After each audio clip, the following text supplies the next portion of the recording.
Kw'isoko. Kw'isoko ni ikiganiro mushikirizwa mukagitegurirwa n'urunani rw'amaradiyo Radio Inzamba agateka kawe, Radio RPA ijwi ry'abanyagihugu na Radio Television Renaissance.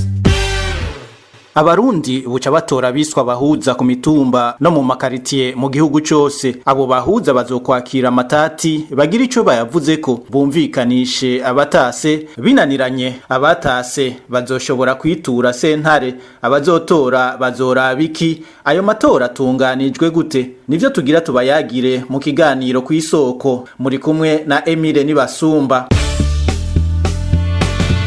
Urwego rw'abahuza bo ku mitumba no mu makaritiye rutegekanywa n'ibwirizwa ryo mu mwaka uheze w'ibihumbi 2021 nk'uko tubibwirwa na Bella Mugisha. Urwego rw'abahuza bo ku mutumba canke bo muri quartier rwasubiye gushirwaho mu Burundi kuva mu mwaka w'ibihumbi 2021 n'itegeko numero ubusa rimwe agakwego ubusa gatatu ryo kwa 2023 umwaka w'ibihumbi 2021. Ubwo rwego ruzokwiga imanza zijanye n'amatati zari zisanzwe ziburanishwa mu masenare y'intango. Urwego rw'abahuza bo ku mutumba canke bo muri quartier rugizwe n'abantu 15. Amasenare y'intango azokwakira imanza zungurujwe zivuye mu cegeranyo kizoba catanzwe n'ubwo rwego rw'abahuza bo ku mutumba canke bo muri quartier. Mu gihe urubanza rushashe rumwe mu mpande ziburana ntigwitabe canke rugasiba rutabimenyesheje, itegeko riraho uburenganzira abazoba bashashe kugira ico bavuze ku rubanza. Uruhande rutashimye ingingo y'abahanuzi rufise imisi 15 yo kunguruza muri senare y'intango. Abagize urwego rw'abahuza bo ku mutumba canke bo muri quartier nta kiringo bafise co gukora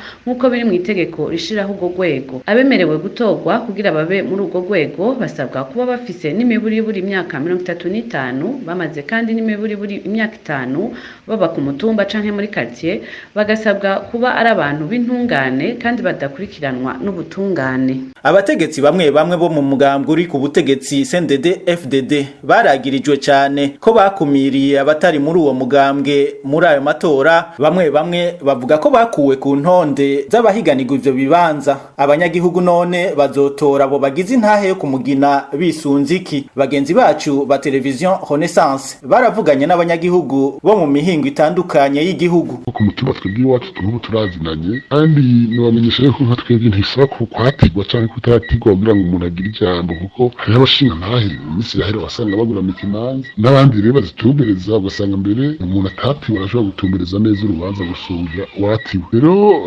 kubw'iwacu zotera umuntu w'ijambo kandi tuba dusanzwe tumuzi. Amatora yo ku mutumba n'inama y'abakozi bo ku mutumba n'ibintu byari bikenewe cyane kuko intahe yo kumugina niyo yamitatura amatati ko niyo izi naka ico babapfa. Ariko rero ikibazo nuko bariko barabishiramo imigambi, ugasanga umugambi uri ku butegetsi kurashira mu kuboko cyane ku buryo abantu bazotorwa bashobora gutorwa kubera bari muri uwo mugambi, hanyuma mu gihe bazoba bariko barakora ntibazokora kugira ngo bashimishe ababituye, ariko bazokora kugira ngo bashimire umugambi babashizeho. Bari bakwiye kureka abanyagihugu bagatora mu bwisanzure bataravye ivy'imigambi, bagatora abo babona bazobatunganiriza. Ivy'amatora yo mu Burundi turabimenyereye. Ikibazo kiri ukuntu amatora azogenda, mbega abazotora bazobashira imbere, bazobemeza hama n'amatora tumenyereye ivyo dutoye bakunda kubihindura. Iyo niyo muhungenge dufise n'ahandi hoho.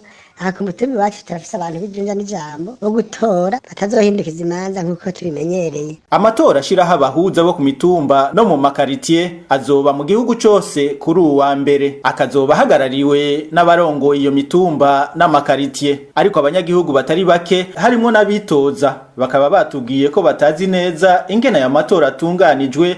Bamwe mu banyagihugu bobo batubwiye ko n'ayo matora batari bayazi. Akaba ari no ngaha ikiganiro kw'isoko kigarukiye. Ndabakengurukiye mwese mwaduteza abiri, mwari kumwe na Emile Nibasumba, naho ubutaha. Cari ikiganiro kw'isoko.